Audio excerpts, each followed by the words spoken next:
Hi, everyone, and welcome back to Medically Assisted CBD with Charlie Piamarini. We're going to keep moving on here. We've got one of our most interesting guests so far, Dan Watkins of SOLCELL.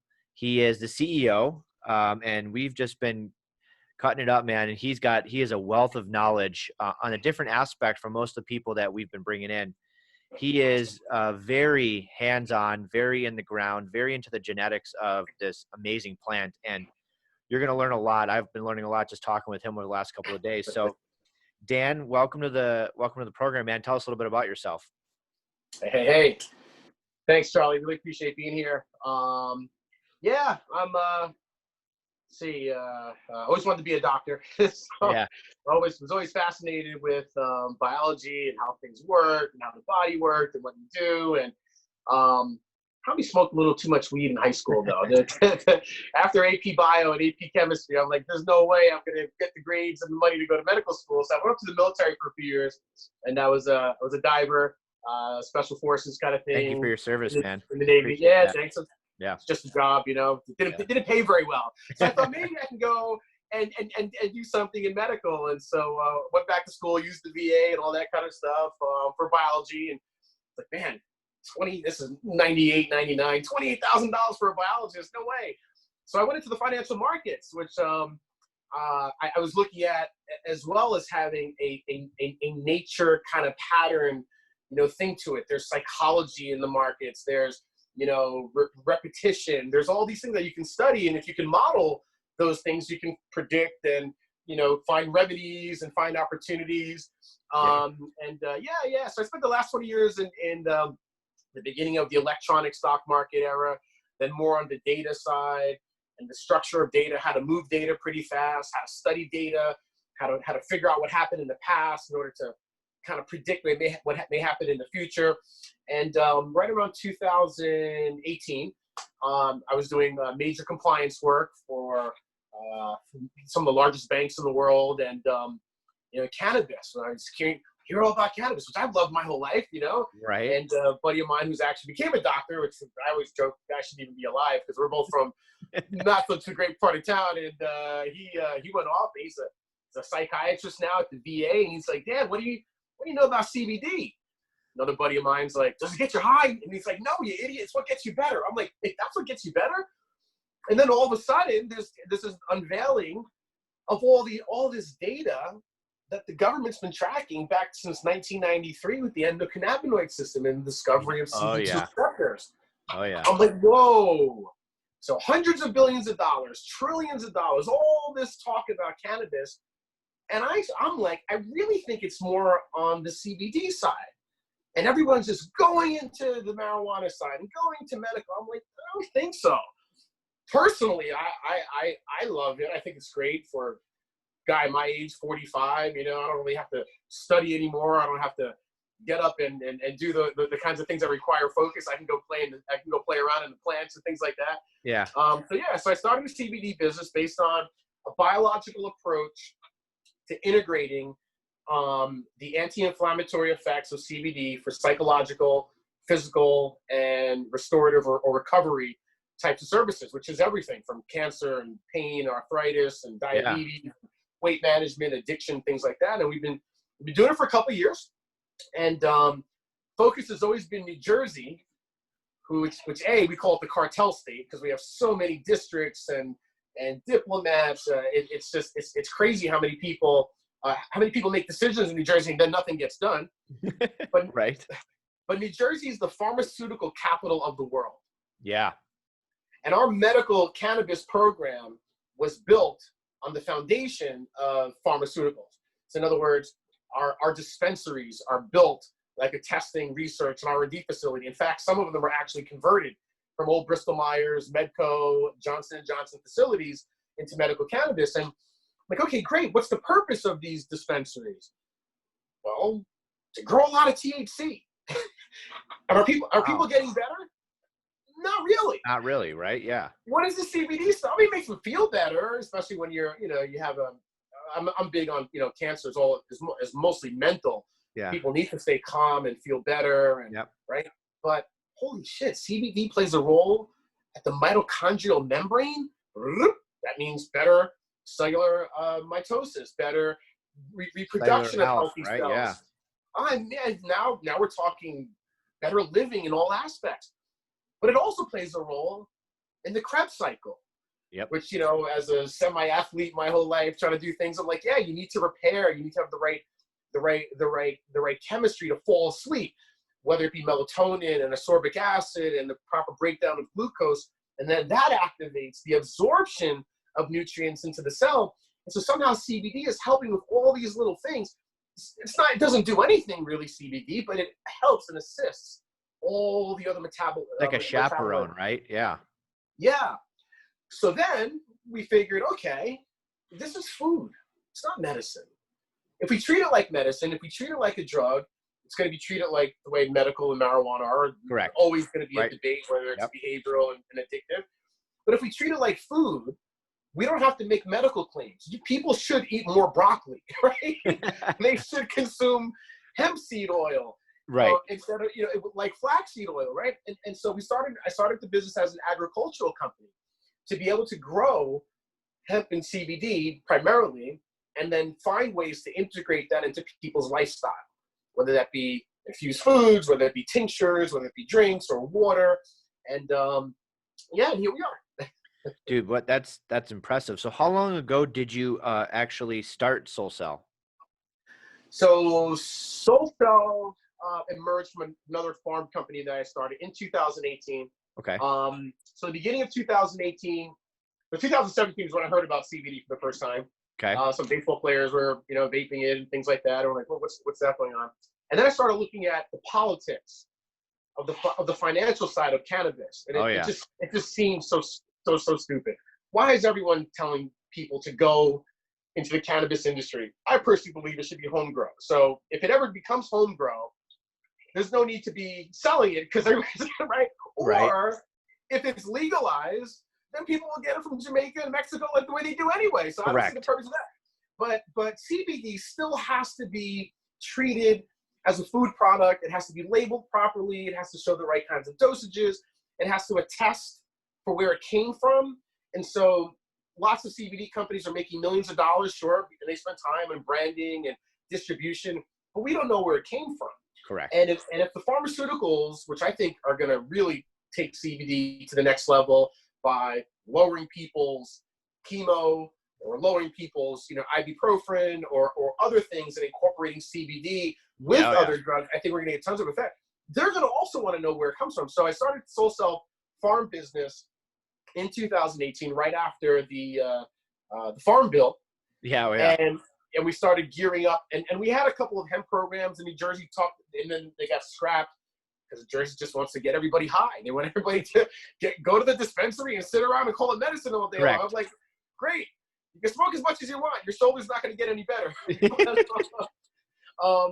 So we couple of attorneys I work with as well. We mind what the state has to say. We're listening to patients have to say. We listen to what.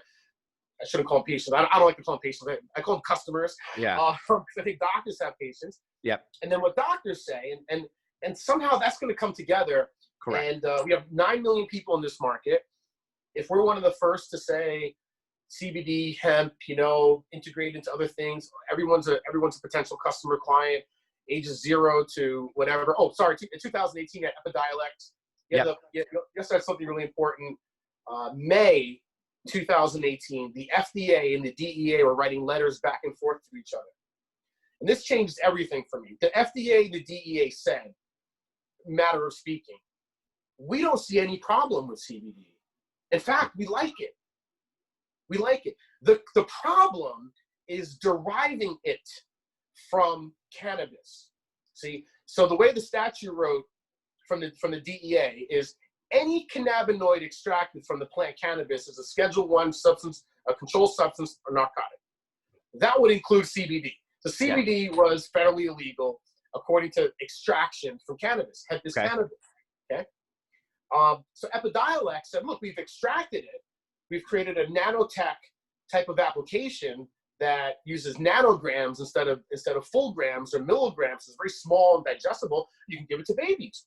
And so September 28, 2018, Epidiolex shoots to the roof, gets FDA approved for CBD for babies, 25 pounds. Yeah. I goes, that's the precursor to how much this could probably go to everybody, because a lot of people's concern with cannabis is getting high or interactions, and all of that was going on. Curaleaf, I think in 2019 February, made the announcement with CVS. They're going to have CVS Curaleaf CBD candies.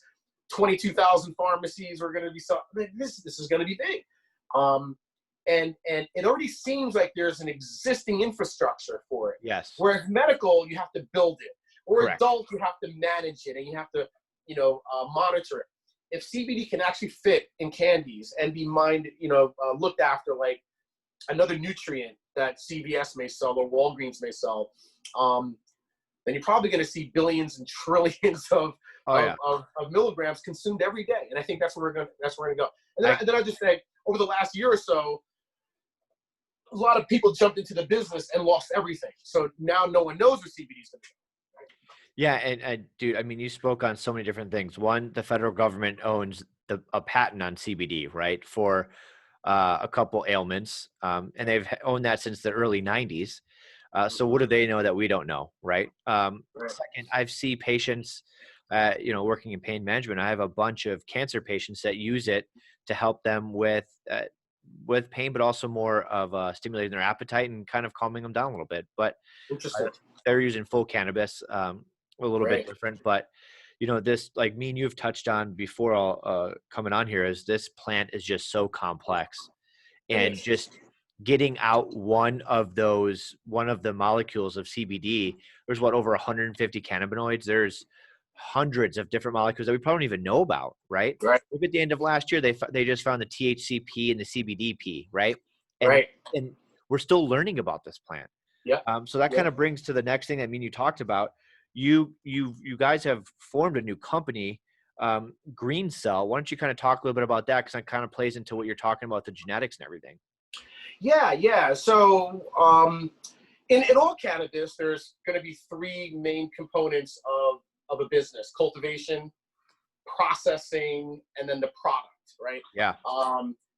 The cultivation is the easiest. Anyone can grow it, right? And so people thought maybe the product would sell itself, and people got stuck with the genetic aspects of it. Oh, a little bit too much THC. Well, that doesn't get you high. It's the Delta 9. The Delta 9 is below, and all of that debate kept going on. Yeah. And so we saw that, and I think Wisconsin has a quote that I can remember, something like 95% of the hemp farmers in Wisconsin, who are great farmers, wide open fields, tens of thousands of acres for grass and stuff, for the cows to produce cheese, lost everything.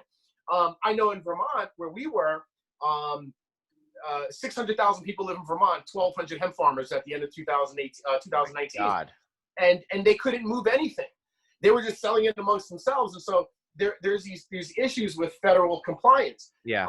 So we got with a couple farmers in PA, who work with Penn State, have a couple of agricultural lab guys. Also here in Jersey, we're an old state. We're one of the first states, and our university, Rutgers, is one of the top 10 agricultural universities in the country. Oh, I didn't know that.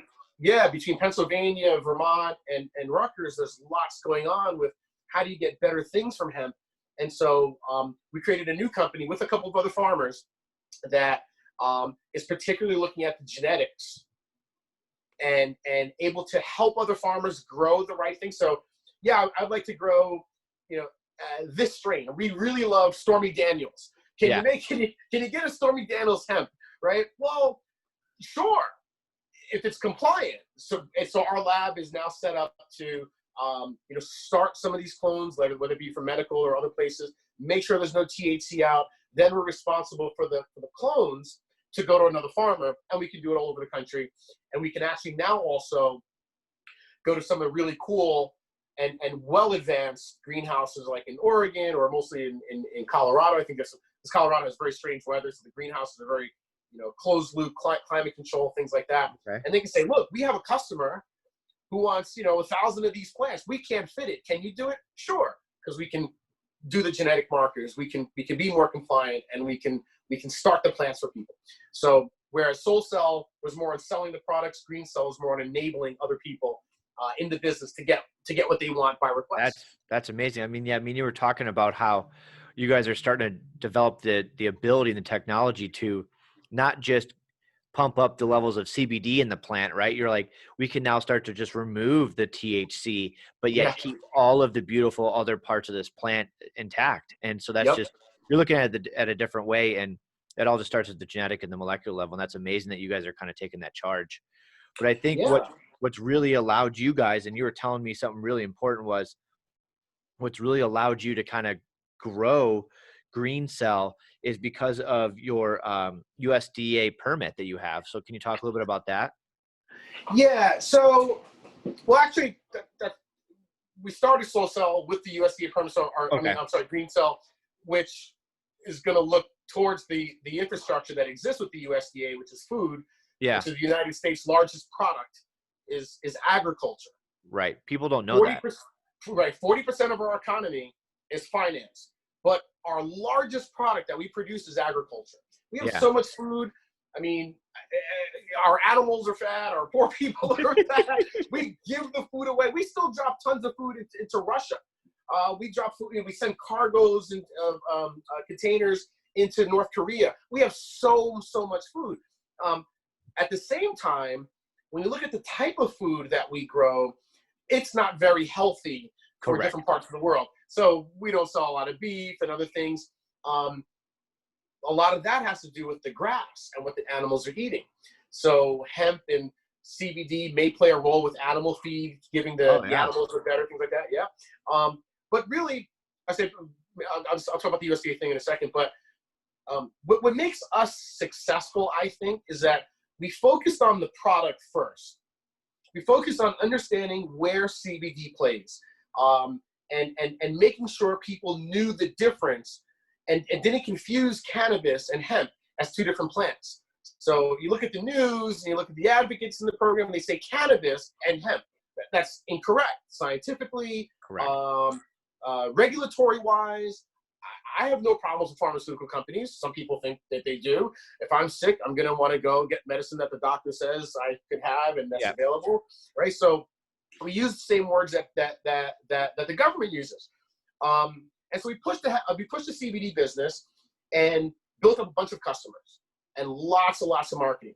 Now our farming business, which is a small piece of the revenue, because I think a pound of hemp probably goes for biomass like $7.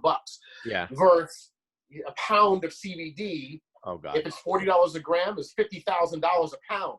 Yeah. There's a huge disconnect, right? So we're having the CBD business.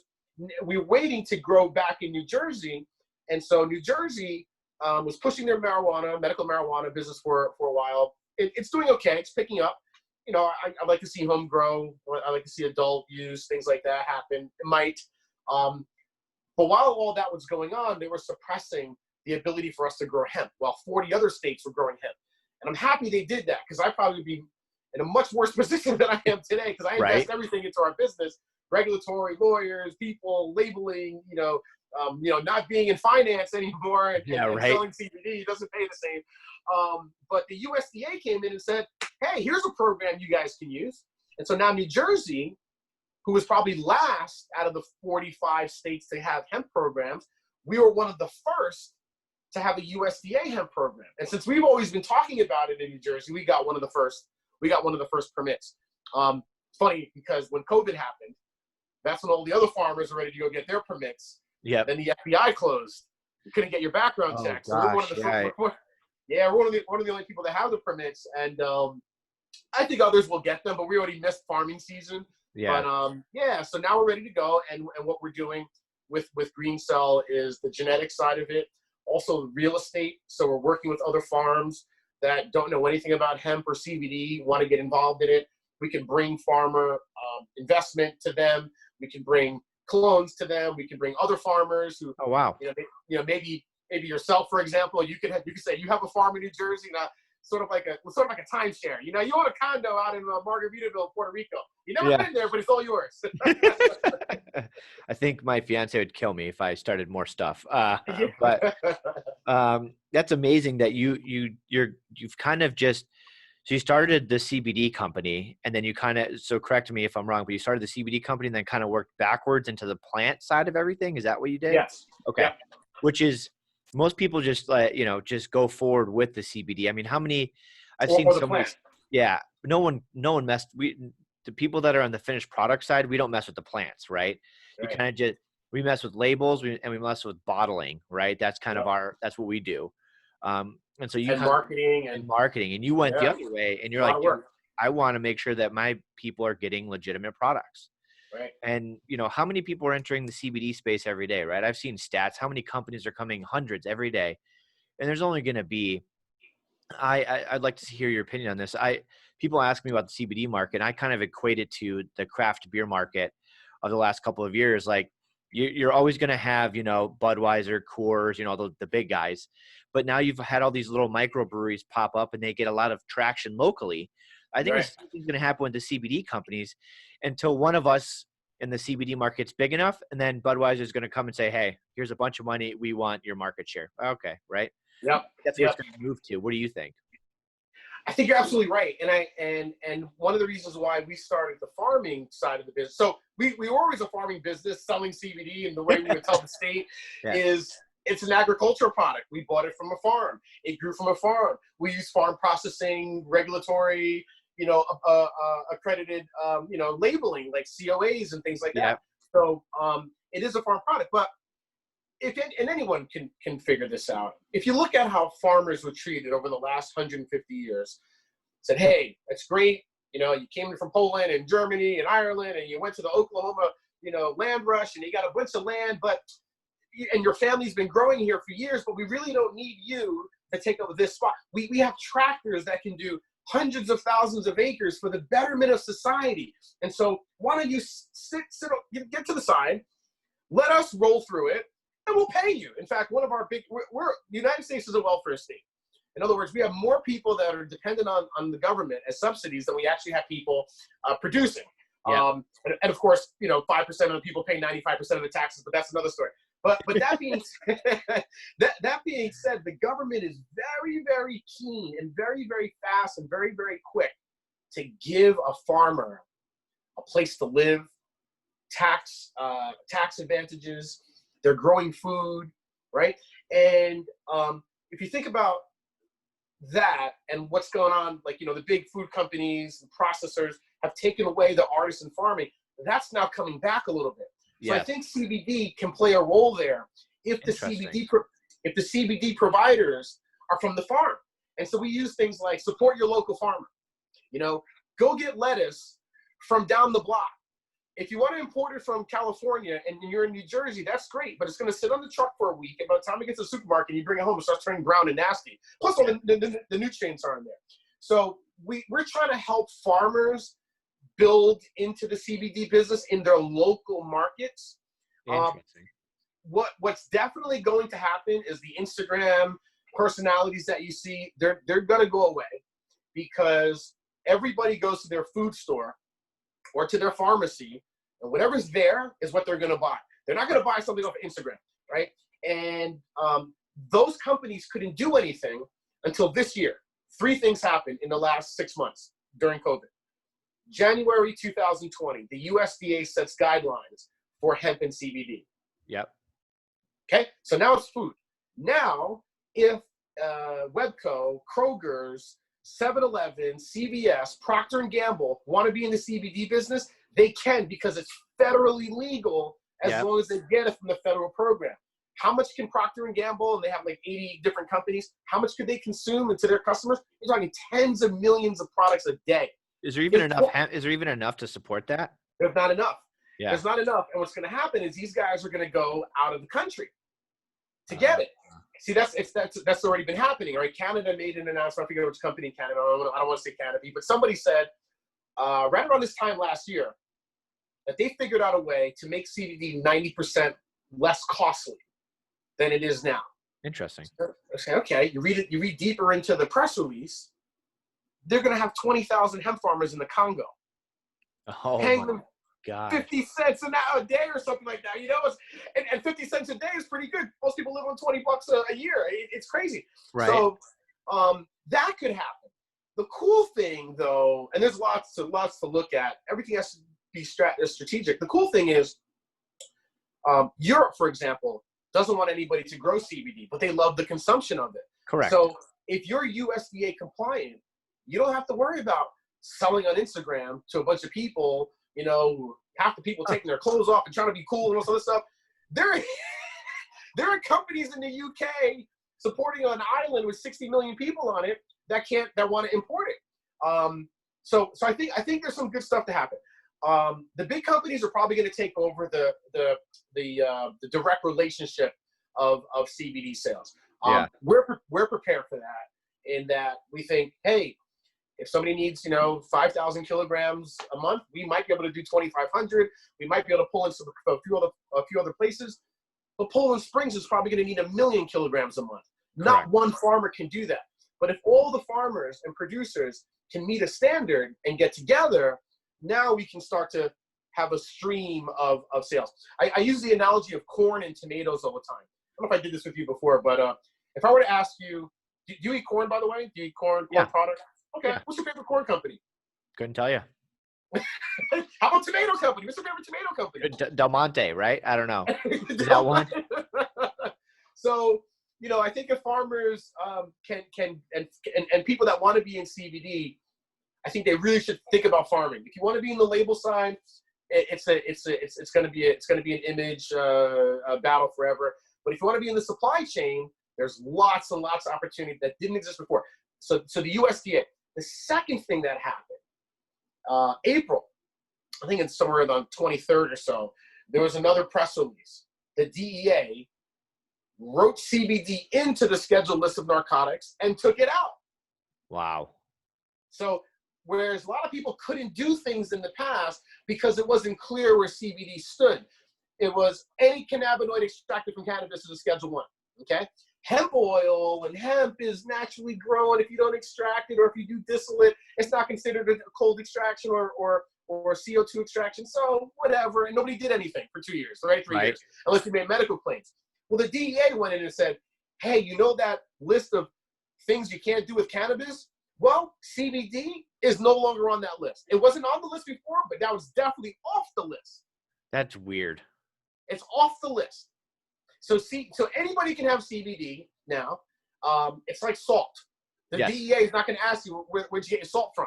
It's like, I got it from the Indian Ocean, so I got it from the Hudson River, so it's salt, right? Because whatever. Yeah. So that happened, which means now all these big guys who operate, if you're McDonald's, you operate in 220 countries. You're not going to be able to put CBD into your sugar packets as long as you put in the right dosages and it follows the same guidelines that the FDA says be careful of. Because the second thing they're doing, which is to start, I think Bevan, at Great CBD Reviews, put this out a few weeks ago.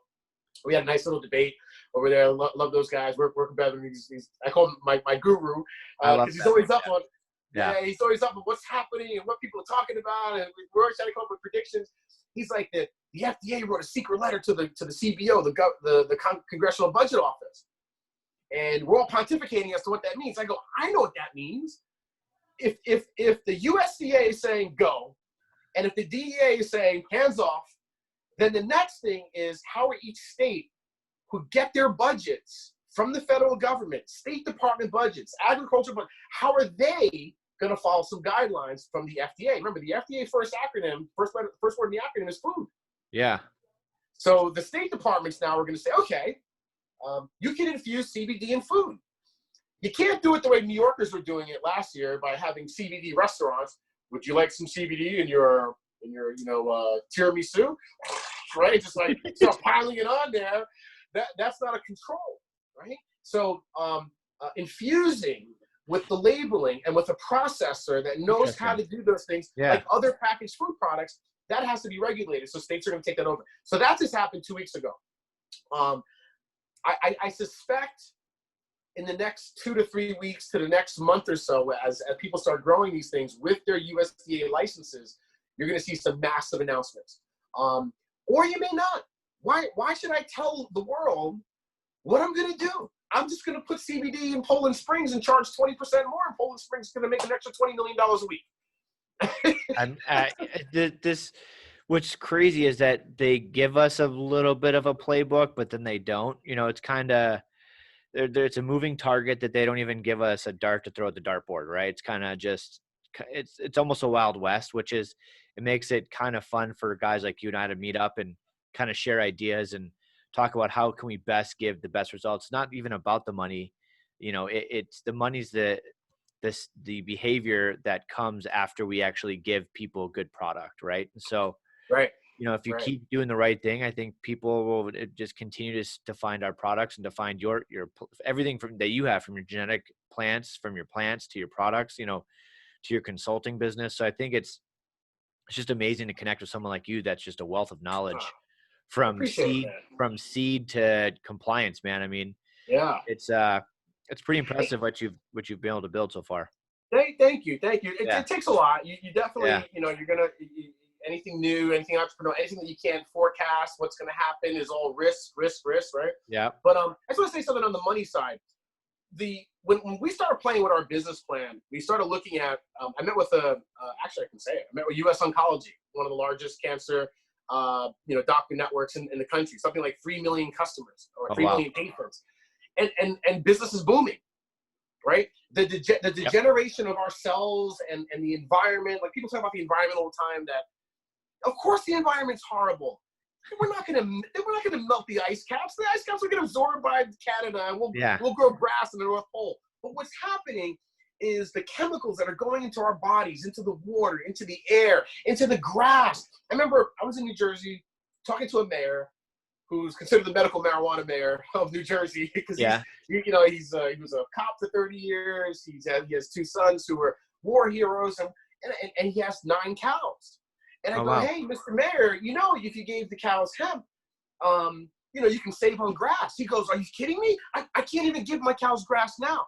I go, what do you mean? He goes, if they graze on our land in this town, I can't sell the meat because the grass is contaminated. So we just have the cows for shits and giggles. It's crazy. Wow. Yeah. So the ground is contaminated, which means the cows are contaminated. That means we're contaminated from the food we eat. So as I'm doing all this, where is the CBD going? Where is the money? The money is already being spent. And in the case of U.S. Oncology, they were pretty convinced. They had all these types of chest inhaler type of ideas. Mists, nanotechnology, things like that for the chest, for high absorption rate, but also to deal with things that deal with the heart and the lungs and how you process oxygen to beat cancer. And they were like, we think cancer patients are probably still going to spend the same amount of money with us. We're going to incorporate CBD, and they should actually save money on chemo and other harmful medicines. The treatment is going to be the same price. We're still going to make money. They're going to save money in other ways, but they'll also get better. Huh. So I thought about that too, right? Like there's this big thing with Zantac. Yeah. Right now, right? Zantac costs $120 when you could just take some calcium and some baking soda, and now you get cancer from it. But CBD plays the same role. There are people spending money on pain management pills, right? That don't help them, on sleeping pills, on anxiety pills, all these different things. And CBD, plug it in, you don't need so much Prozac or whatever anymore. Correct. Right? So you can't make those claims. It has to be a holistic kind of thing. But I think if more people understood that they can save money by incorporating CBD, anybody's CBD, I don't give $150 for a gram, so be it. I'm sure it's really good. There's terpenes, all this stuff. Check your COAs, do whatever you got to do.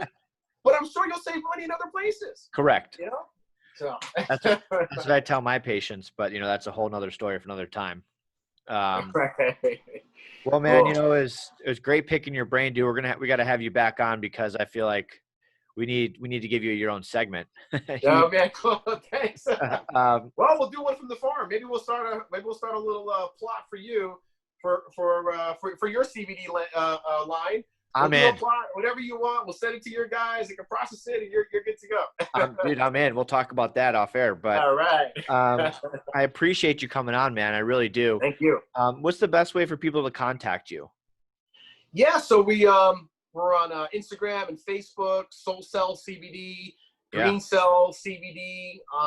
You can always write to us at Solace, SOLACE, to give peace, at SOLCELLCO.com.